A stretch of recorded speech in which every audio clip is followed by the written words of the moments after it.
Arsenal. Arsenal. What dangerous games are we playing? What dangerous games are we playing? What is this?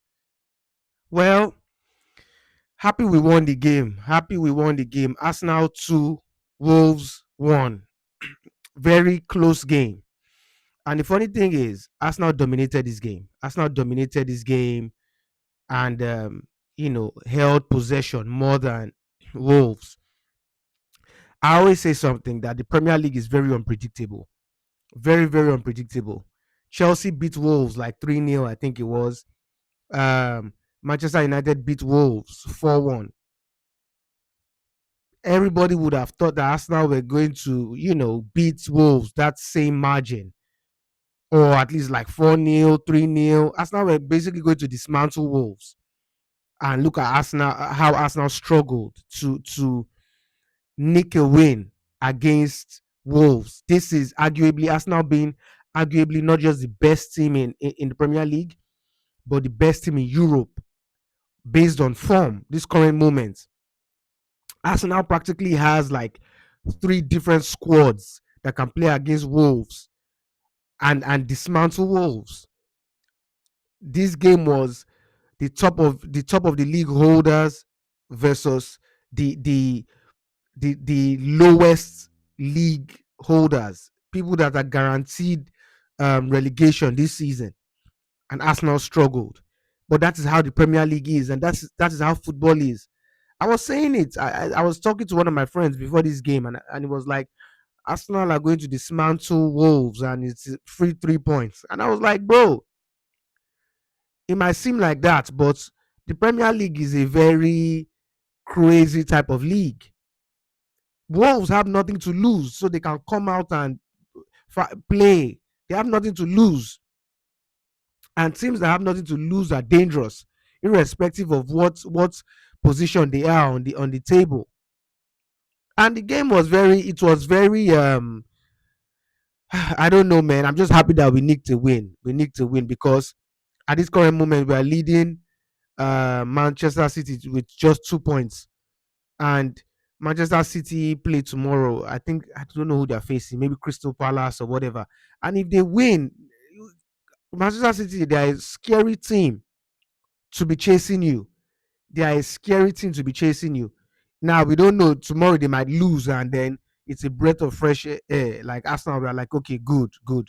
We are leading them, with 5 points now. So if they lose tomorrow, it will be very, very good for Arsenal.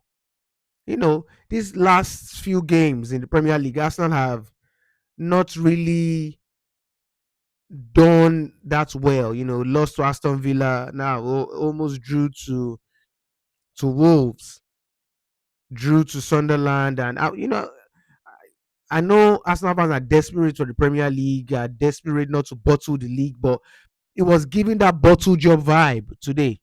I know that every Arsenal fan everywhere in the world was like, "Oh my God, here we go again. Is this the bottle gene revealing itself?" The Arteta outers were already setting up their ring lights for their post match reactions. It was a crazy game, but the last 15 minutes was back to back, back to back, back to back. And by the time Wolverhampton scored their goal, I was like, oh my God, here we go. We are going to literally draw this game.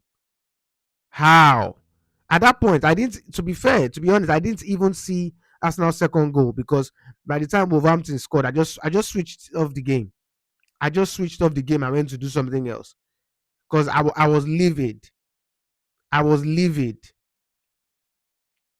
Arsenal, we need to buckle up. We need to buckle up. So I have a couple of takes for this game, right? I don't think Martinelli should be starting. I don't think this guy should be starting. This guy just runs in a straight line. This guy, he's doing fantastically well in the Champions League. He's let's use him as what we've been using him for, as a second half player.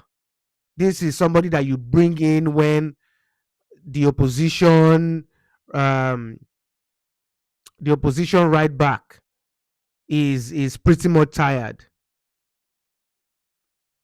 This is who you bring in. Do you understand? This is who you bring in at that time to come and run and come and hustle. But to start the game, this guy, especially playing against a mid or low block, this guy really can't. No, no, absolutely not. This guy is a good second half introduction when the opposition, um, wing backs are tired. Then you bring him in to come and run. Then you just be crossing the ball inside. But to start, this guy doesn't really offer anything.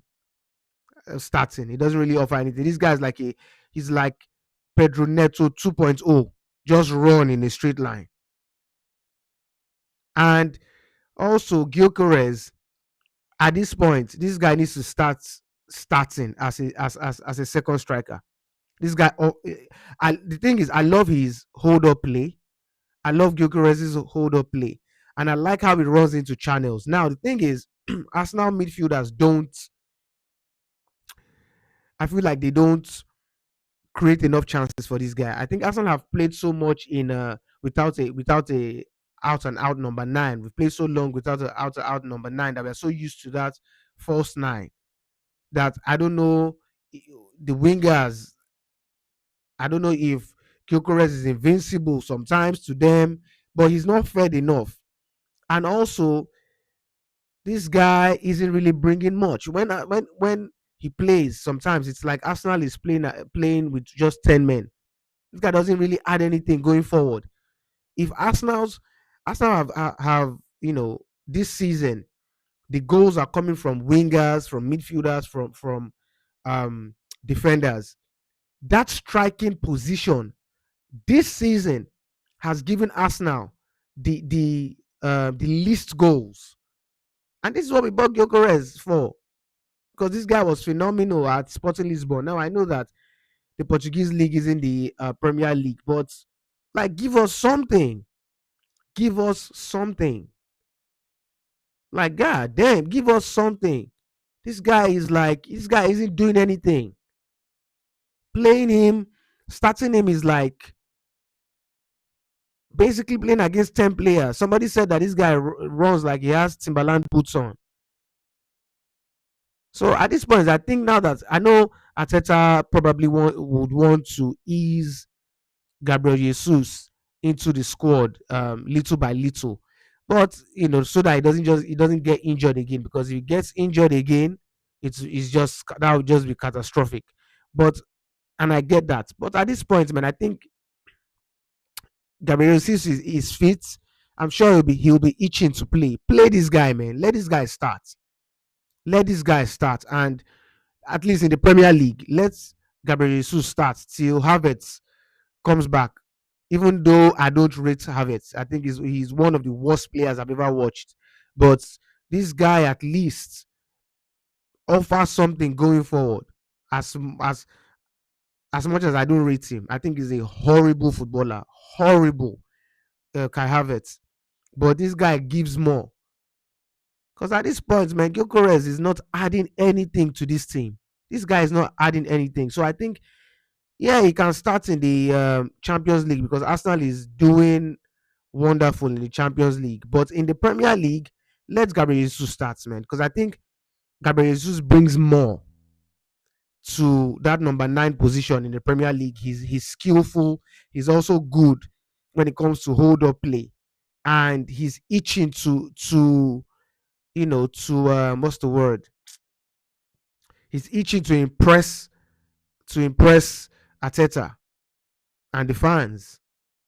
Look at the game against the last Champions League game when he came in. How many minutes did this guy play? He was already, he already had shots on target, hit the crossbar, and all that. So I think, in my personal opinion, I think Gabriel Jesus needs to start the next Premier League game. This Gyökeres experiment, this guy can come in from the bench, man. This guy can come in from the bench. This guy doesn't offer us anything. Does not offer us anything going forward whatsoever. and 5 points ahead of City now, which is good. It was really scary, and I think in the league you would have games like this. You would have times like this, situations like this. However, I'm only saying that because we won this game. Oh. I'm only saying that because we won this game. Because if we didn't win this game, more my post match reaction would have been different. I won't even lie to you. I no go lie you. My post match reaction would have been different. So it's on to the next. And also Real Madrid we play tomorrow. Barcelona won again as against Osasuna today 2-0, and they are leading us with 7 points. 7 points ahead of the table. Barcelona, when they are in this form, these guys cannot drop points. So it's like the league is gone. I know it's still early and it's so early to call it or to say that, but Barcelona, that firepower they have going forward when all their front players are fit, Rafinha, Yamal, Lewandowski, uh, Torres, and all these guys, they are a problem. They are a problem. Do you understand? But we're not here to talk about it. We're here to talk about the Arsenal game. So, big ups Arsenal. We won the game at the end of the day. Thank God. Thank God. Because it would have been a travesty. Arsenal fan base would have been going crazy this weekend. We can't we can't bottle this league. Oh. We cannot bottle this league because it would be Arsenal. If Arsenal bottles this league, will be the laughing stock of world football, because we can't be doing all this, have the squad depth that we have, and be um leading the table with so much, like this much points, then only to now drop everything, bottle everything, and become like now end up second. Nah. If Arsenal is bottling the Premier League, they should better be winning the Champions League, because Arsenal fans no go here. We no go here second place this season. No, we no go here second place this season. Lie lie. Arsenal must carry something this season. Arsenal must carry something this season. And that is it, man. Like the video, comments. If you have anything to say, comment and subscribe to the channel. And until next time, peace.